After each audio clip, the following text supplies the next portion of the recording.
मझलिया छोटकी के छोटे छोटे झिझिया मझलिया छोटकी के मझलिया छोटकी के छोटे छोटे झिझिया एगो बिया रूबिया या दोसर बिया निधिया जगमग करतावे झिझिया के डिबिया जगमग करतावे झिझिया के डिबिया जगमग करतावे झिझिया के डिबिया माथा पर नचावतिया बड़कियो कर दीदिया झिझिया खेले के होला अलग अलग विधिया जगमग करतावे झिझिया के डिबिया जगमग करतावे झिझिया के डिबिया जगमग करतावे। यही जब गई सरकारी अभी कुरुप टोला जाए के बा काहे न कइले बड़ी सरे आ खाली एगो हम ही के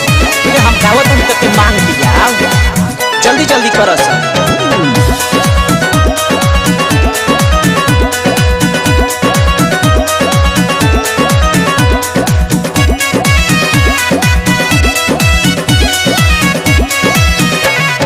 सुन सखी लागी नहीं डाइन के नजरवा डाइन के नजरवा हो डाइन के नजरवा आवहे ने कदी तारा आँखी में कजरवा आँखी में कजरवा हो आँखी में कजरवा सुन सखी लागी नहीं डाइन के नजरवा आवहे ने कदी तारा आँखी में कजरवा गाना नहीं गावेलू बरावा तारू जे भिया झिझिया के होला सुन बहुत खूबिया जगमग करतावे झिझिया के डिबिया जगमग करतावे झिझिया के डिबिया जगमग करतावे। ऐ जोन रे डलिया वाले के मंगा दिया देखत है अभी 10 दुआर जाए के बताने का कुछ बुझा दे बेटे जगह बैठ के न धले बा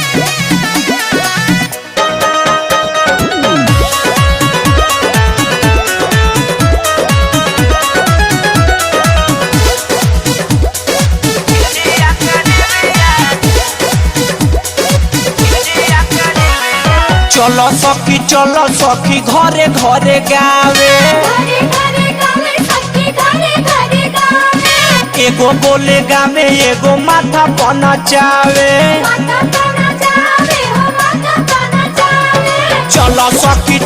सखी घरे घरे गावे एगो बोले गावे एगो माथा पन चावे झूठे बिटो रहिलो लोग इन गावा भर का बिटिया कोई चानी रज गावे झिझिया का गीतिया जगमग करतावे भीतरी से डिबिया जगमग करतावे झिझिया के डिबिया जगमग करतावे।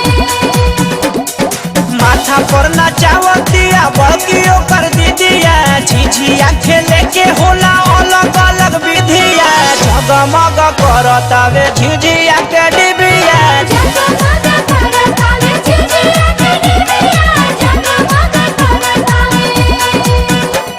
रे चल आज 10 मिनट डुबा दिया गाँव भर में प्रसादी बांटे के बस से नुट्टी कुली।